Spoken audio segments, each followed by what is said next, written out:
શ્રી ગણેશાય નમઃ મિત્રો, આપ જોઈ રહ્યા છો આપણી યુટ્યુબ ચેનલ આશીર્વાદમાં. આપ સૌનું સ્વાગત છે.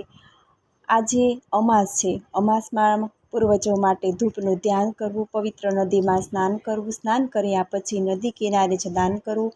અમાસના દિવસે સ્નાન અને દાનનું વિશેષ મહત્ત્વ છે. ગરુડ પુરાણના 10મા અધ્યાયમાં કહેવામાં આવ્યું છે કે અમાસના દિવસે પિતૃઓ માટે તર્પણ અને શ્રાદ્ધ કરવાથી તેમને સંતોષ મળે છે અને આ દિવસે પિતૃઓ માટે ગાયનું દાન કરવાની પણ વિધિ છે. એવું પણ માનવામાં આવે છે કે અમાસના દિવસે પવિત્ર નદીઓમાં સ્નાન, દાન અને પૂજાપાઠ કરવાથી અશ્વમેઘ યજ્ઞ સમાન પુણ્ય ફળ મળે છે. અમાસના દિવસે પીપળાના વૃક્ષને જળ અર્પણ કરવું, દીવો પ્રગટાવો અને પીપળાની આસપાસ 108 વાર પરિક્રમા કરવી એવું પણ માનવામાં આવે છે કે આ ઉપાયો પિતૃદોષથી રાહત આપે છે. અમાસના દિવસે ઓમ આદ્યભૂતાય વિમહે સર્વસેવ્યાય ધીમહિ શિવ શક્તિ સ્વરૂપેણ પિતૃદેવો પ્રચોદયાત મંત્રનો પાઠ કરવો તથા આ દિવસે ગીતાજીના 15મા અધ્યાય પુરુષોત્તમ યોગના પાઠ કરવા. તો આજે આપણે આ વિડીયોમાં સાંભળીશું ગીતાજીના 15મા અધ્યાય પુરુષોત્તમ યોગના સારાંશ, મહાત્મ્ય, ફળ વિશે આજે આપણે આ વિડીયોમાં સાંભળીશું. જો આપને મારો વિડીયો પસંદ આવે તો લાઈક કરજો, શેર કરજો અને પહેલીવાર જો આ વિડીયો આ ચેનલમાં જોઈ રહ્યા હોય તો સબસ્ક્રાઈબ કરજો, જેથી મારા નવા વિડીયોની માહિતી તુરંત આપ સુધી પહોંચે. પુરુષોત્તમ યોગનો સારાંશ.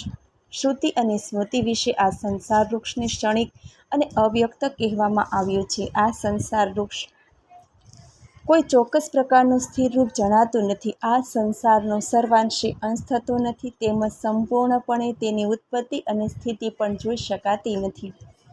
જેણે માન, મોહ, સંગદોષ ત્યજ્યો છે, જે હંમેશા અધ્યાત્મ અભ્યાસમાં લીન રહે, જેણે કામનાઓ ત્યજી છે, સુખ દુઃખથી મુક્ત છે, તે અવિનાશી પદને પ્રાપ્ત કરી શકે છે. સૂર્યમાં ને ચંદ્રમાં ને અગ્નિમાં રહેલું તેજ તે મારું જ તેજ છે. પૃથ્વીમાં પ્રવેશ કરીને હું જ સર્વ પ્રાણીને મારા તેજ વડે ધારણ કરું છું. વેદોના કર્તા તથા વેદ કરતા પણ હું જ છું. આથી હું પુરુષોત્તમ નામથી પ્રખ્યાત છું. જે મનુષ્ય સમૂહથી રચિત થઈ પરમેશ્વરને આ રીતે પુરુષોત્તમ તરીકે જાણે, તે પુરુષ સર્વજ્ઞ થાય ને ભક્તિ યોગ વડે મારું સેવન કરે છે.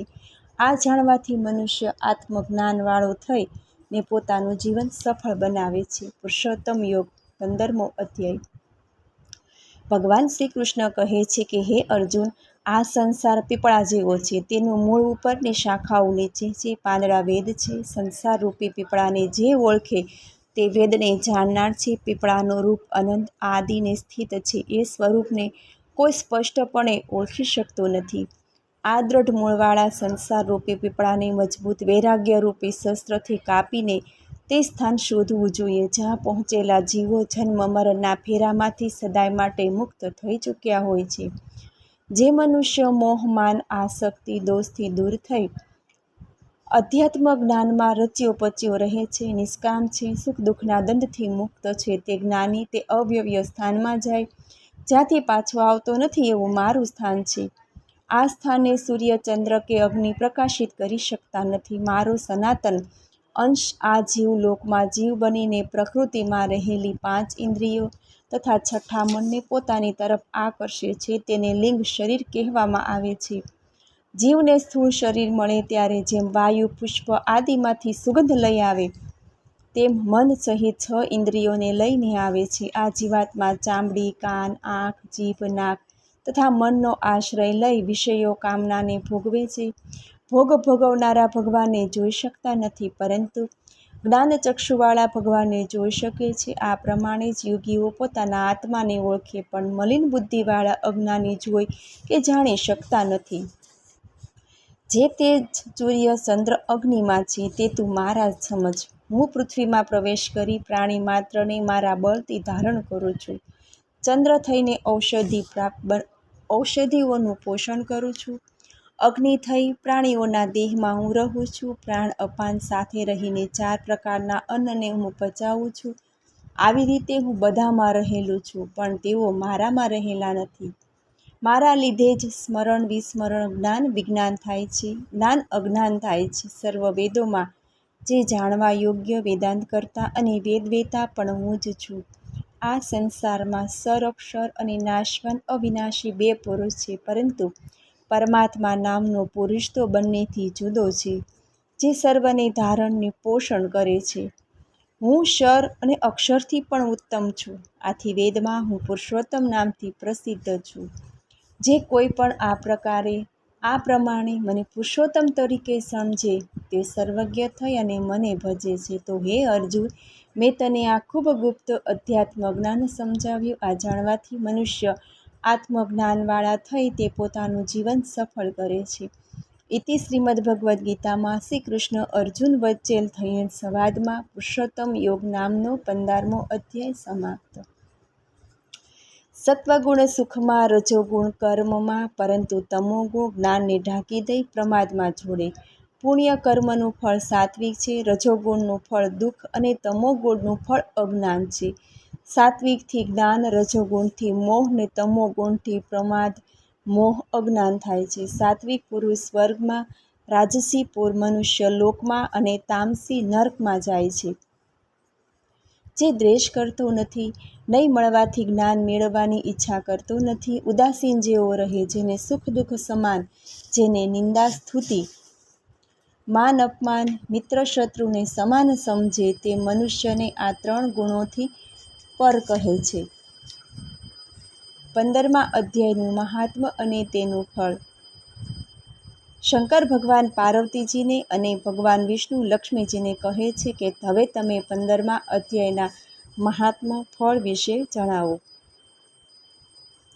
ગોળ દેશમાં નૃસિંહ નામનો એક રાજા રાજ્ય કરતો હતો. રાજાના મંત્રીએ રાજાને મારી નાખી રાજ્ય પોતાના હાથમાં લેવાનો વિચાર કર્યો, પણ કર્મ સંજોગે તે પોતે જ મોતને આધીન થયો.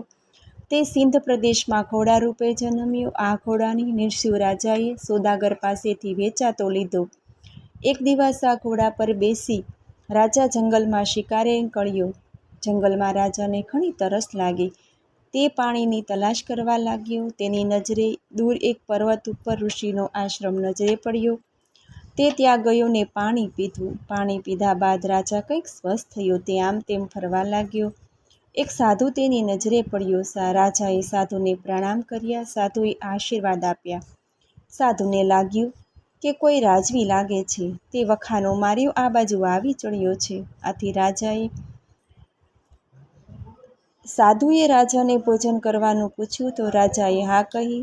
સાધુએ રાજાને ભોજન કરાવ્યું અને પછી આરામ કરવા સૂચવ્યું. રાજા વિચાર કરતો હતો ત્યાં તેની નજર દિવાલ પર લખેલ ગીતાજીના 15મા અધ્યાયના પાઠ પર પડી. તે નજીક જઈ વાંચવા લાગ્યો. 2-4 પાઠ વાંચતા રાજાને મોઢે થઈ ગયું. તે બહાર આવી પોતાના ઘોડા પાસે ગયો ને તેને પંપાળવા લાગ્યો.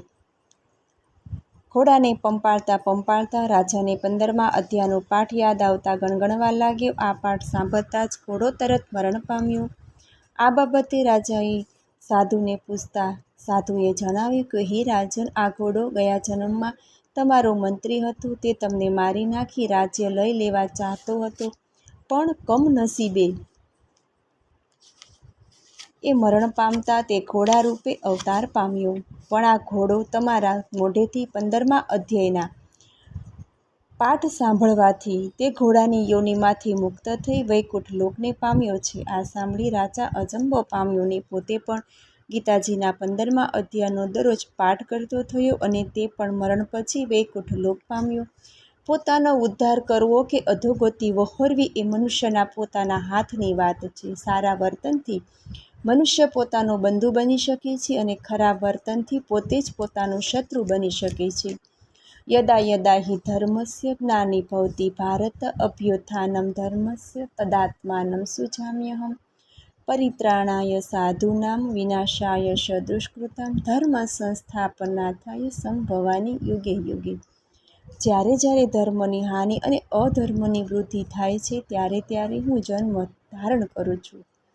સત્પુરુષોના રક્ષણ માટે, દુષ્ટોના વિનાશ માટે અને ધર્મની સ્થાપના માટે હું યુગે યુગે પ્રગટ થાઉં છું. મને સાંભળવા બદલ ધન્યવાદ. જો આપને મારો વિડીયો પસંદ આવે તો લાઈક કરજો, શેર કરજો અને પહેલીવાર જો આ વિડીયો આ ચેનલમાં જોઈ રહ્યા હોય તો સબસ્ક્રાઈબ કરજો, જેથી મારા નવા વિડીયોની માહિતી તુરંત આપ સુધી પહોંચે. ધન્યવાદ. જય શ્રી કૃષ્ણ.